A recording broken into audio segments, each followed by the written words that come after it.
今日我哋見到 Kelly 一齊服侍嗰陣時，去睇見板嗰度寫住有 word of knowledge，係講到係飛蚊症嘅。咁我就即刻問我係咪即係等於如果我有嘅話咧，我今日應該可以得醫治嘅？咁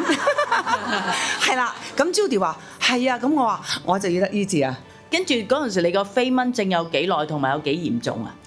其實係2個月前啦，咁突然間有一日起身咧，就唔知點解發覺隻眼左眼就有一笪笪，你總之你 eyeball 點樣喐，佢就跟住你點樣喐，係阻住你嘅視線，係非常之唔清楚嘅，亦都真係好似 Pastor Lindy 講咧，你食藥都冇用，因為我真係睇過眼科專科，佢話冇用嘅，佢話因為你老化啦咁樣，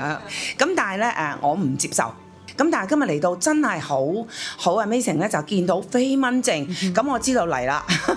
咁所以咧 Judy 咧就即刻為我祈禱，真係好快。祈完禱之後我就 test 一下我自己隻眼球係咁周圍咁碌，咁我覺冇晒啦，